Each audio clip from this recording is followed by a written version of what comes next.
شیر اور خرگوش۔ ایک گھنے جنگل میں ایک شیر رہا کرتا تھا۔ وہ تمام جنگل کا بادشاہ تھا، لیکن وہ بادشاہ جیسے پیش نہیں آتا تھا۔ ہر دن بے رحمی سے جنگل کے جانوروں کو کھا جایا کرتا تھا۔ شیر کے خوف سے جنگل کے جانور چھپ جایا کرتے تھے اور خود اپنی بھوک و پیاس کو مار کر سخت مشکلات سے دوچار ہونے لگے تھے۔ اس طرح کچھ دن بعد جنگل کے تمام جانور ایک مقام پر جمع ہوئے اور شیر کے شر سے محفوظ رہنے کے لیے سب مل کر رائے مشورہ کرنے لگے۔ سب نے اپنی اپنی بات رکھی اور آخر میں ایک گیدڑ نے کہا، میرا خیال ہے کہ ہم روز شیر کے ہاتھوں مرنے کے بجائے ہم خود ایک بار شیر کے پاس چلے جائیں۔ اس طرح روزانہ شیر کسی ایک کو کھا لے گا اور ہم سب اپنی اپنی باری سے چلے جائیں گے اور بلا خوف و ڈر سکون سے زندگی گزاریں گے۔ گیدڑ کے مشورے پہ تمام جانور رضامند ہو گئے۔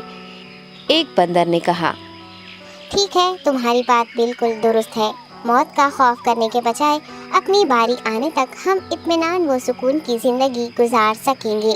جانوروں کی بات چیت مکمل ہونے کے بعد خود گیدڑ نے شیر کے پاس جا کر یہ ساری بات بتائی۔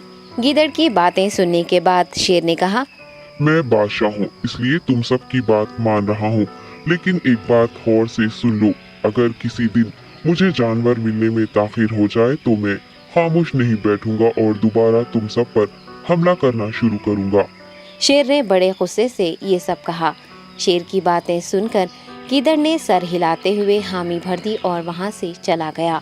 اس دن کے بعد ایک ایک جانور بلا ناغہ اپنی اپنی باری کے مطابق شیر کے پاس جانے لگے اور شیر سکون سے اپنے پاس آنے والے جانوروں کو مار کر اپنی بھوک مٹانے لگا۔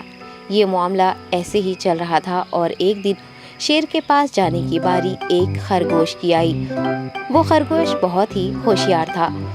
اسے شیر کے پاس جانا منظور نہیں تھا اور اس نے اپنے ساتھی جانوروں کو بے رحمی سے مارنے والے شیر کو سبق سکھانے کی ٹھان لی اور ایک اچھی تدبیر نکال کر آہستہ آہستہ شیر کی گفا کے پاس پہنچ گیا۔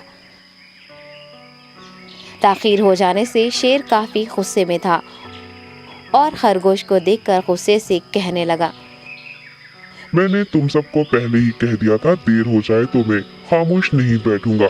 تم نے وعدہ خلافی کی ہے، اس لیے میں جنگل جا کر من چاہے جانور کا شکار کر کھا جاؤں گا۔ تب خرگوش نے شیر سے کہا، معاف کر دیجیے بادشاہ سلامت، غلطی ہو گئی اور اس کا ایک واجب سبب ہے۔ اطمینان رکھیے، میں بیان کرتا ہوں، آپ سنیے اور اس کے بعد آپ آرام سے مجھے مار کر کھا لیں۔ شیر نے پھر غصے سے کہا، وہ کیا بات ہے، جلدی بتاؤ۔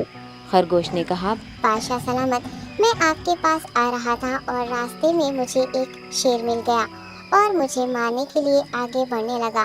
میں نے آپ کی بہادری کی بات اس شیر کے سامنے رکھی، لیکن وہ شیر آپ کے بارے میں بہت برا بھلا کہنے لگا۔ یہ سن کر میں نے غصے سے کہا، تم ہمارے جنگل کے نہیں ہو، ہمارے بادشاہ کے بارے میں ایسی باتیں مت کہو۔ یہ سن کر وہ شیر مجھ پر حملہ کرنے کے لیے تیار ہو گیا۔ یہ دیکھ کر میں نے کہا، تم مجھے مارو گے تو ہمارے بادشاہ تمہیں ہرگز نہیں بخشیں گے۔ تب اس شیر نے کہا، تمہارا بادشاہ میرا کیا کر لے گا؟ میں نے کئی ہاتھیوں کو اپنے پنجے سے مار گرایا ہے۔ تمہارا بادشاہ ہو یا کوئی اور ہو، میرے ہاتھوں بچ نہیں سکتا اور میرے سامنے کوئی ٹک نہیں سکتا۔ میں اسے ختم کروں گا۔ یہ سب بدتمیزی کرنے لگا۔ میں نے اس شیر سے کہا، تم ہمارے بادشاہ سے آ کر بات کرو۔ تب اس نے فخر سے کہا، میں کیوں آؤں؟ تمہارے بادشاہ میں دم ہے تو اسے ہی یہاں لے کر آؤ۔ یہ کہہ کر مجھے دبانے لگا۔ بادشاہ سلامت، اسی لیے آنے میں تاخیر ہو گئی۔ یہ سنتے ہی شیر غصے سے کہنے لگا، چلو ابھی چلتے ہیں، اسے ختم کر دوں گا۔ یہ سننے کے بعد خرگوش نے شیر کو جنگل کے درمیان موجود ایک کنویں کے پاس لے گیا۔ خرگوش نے کہا، بادشاہ اس کے اندر دیکھیے، وہ وہاں آپ کا بے صبری سے انتظار کر رہا ہے، آپ اسے اچھا سبق سکھائیے۔ شیر غصے سے فوراً کنویں میں جھانکنے لگا اور زور سے دہاڑنے لگا۔ تب دوسری جانب سے بھی دوسرا شیر دہاڑتا ہوا محسوس ہونے لگا۔